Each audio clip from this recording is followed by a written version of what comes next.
So if you're interested in the state of the country, look around. What do you see? How does it look? Is it cleaner and prettier and more orderly, or is it less? That's been a subject we have been focused on for a long time because it's a meaningful measurement, maybe more meaningful than the stupid numbers you get from Wall Street or Washington, which really tell you nothing. For the first episode of Tucker Carlson Originals on Fox Nation, we talked to residents of Chicago who say that prosecutors there have stopped enforcing the law, and we found evidence of it. We got thousands of hours, never before seen surveillance footage that show what life in Chicago is like. Outside of the Loop and the affluent areas, it's horrifying. People walking down the street naked, people being shot execution style in broad daylight. It really tells you a lot, and people living on the streets. In our 5-part series, American Dystopia, we reported on the vagrancy and drug use throughout San Francisco, maybe our prettiest city, our Cape Town. We filmed drug dealers selling heroin in the middle of the day. We talked to a business owner who'd been bitten by vagrants multiple times, and his story was not uncommon. We know why this is happening. It's happening because of bad leadership and bad laws. California's Proposition 47, for example, along with reckless rulings by the Ninth Circuit Court of Appeals, have allowed vagrants, drug addicts, and criminals to take over public spaces in entire cities. Prosecutors no longer pursue the small number of arrests that still occur. And it's not just San Francisco. Fox News' Lawrence Jones went down to Venice Beach, California, in Los Angeles, which is now completely overrun by people living outside. This isn't camping. These are homes. You see fighting, guns, knives, fires, drug use day in and day out. You don't realize sometimes what you're living in the middle of until you see a video and you think, wait a minute, that's where I live. There was a cleanup today. So how often do they do this clean? Oh, this is the first one in months. Months? Months. This is not humane. This is not compassionate. If I was a councilman, I would be down here right now, man, talking to you, talking to these people, saying, what are we going to do about this, man? The city councilman has allowed them not to have a rock bottom. That's Venice, California. It's a beautiful place. It was built as a kind of utopia with canals. Now it's a disaster, and that's true all through Los Angeles. And yet one city council member in LA, Mike Bonin, is trying to make it worse. More encampments for drug addicts and vagrants on the west side of the city. He wants to put homeless encampments at LAX, at the airport, as well as in Marina del Rey, down at the beach, and Pacific Palisades. This is the end of Los Angeles, of course, and some people understand that, and they've had enough. A petition to stop this plan now has more than 19,000 signatures. Jon Brown is the man behind it, and we're happy to have him join us tonight. Jon, thanks so much for coming on.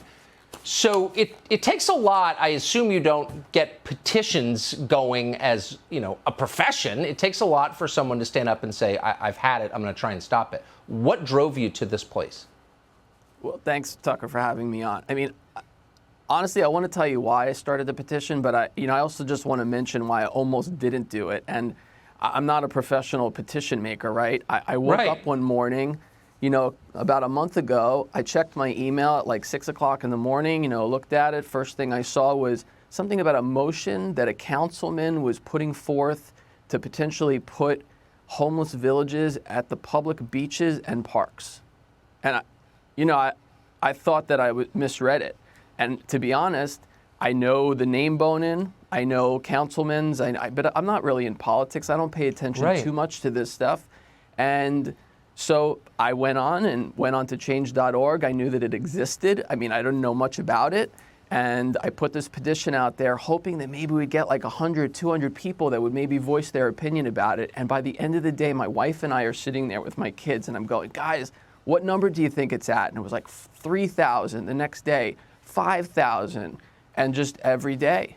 I can't believe that this many people, it's not that I can't believe it, but it's just astounding that we're able to actually, create a place that this many people can voice their opposition to something like this.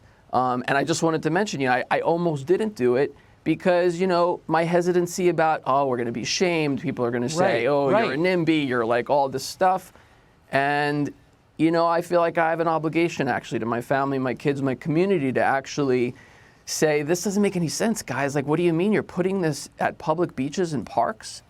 I don't get it. And still, now I've gotten, I've put my hat in the ring and we still can't really figure out like what the logic is behind bringing the homeless to the beaches, to some of the most valuable land in the country, when there's tons of open land in California. And I know we have a tremendous homeless problem, so it's not, I don't think I'm not being compassionate. I think I'm actually saying, wait a second, this is a huge problem.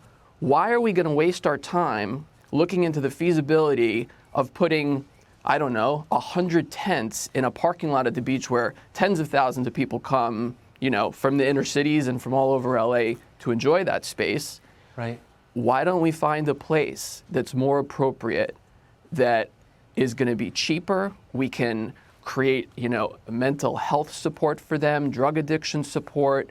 It just doesn't make any sense. I mean, yeah. It's incredibly dark, and your opposition to it, there's nothing partisan about it. You're a husband and a father and a resident and a taxpayer, and I think all people, no matter who they voted for, would agree with you. We put your petition up on our Facebook page, the Tucker Carlson Tonight Facebook page, and we really hope it helps, because you're doing a great thing, and I hope many people join you. Jon Brown, thank you. Thank you so much. Hey, Sean Hannity here. Hey, click here to subscribe to Fox News YouTube page and catch our hottest interviews and most compelling analysis. You will not get it anywhere else.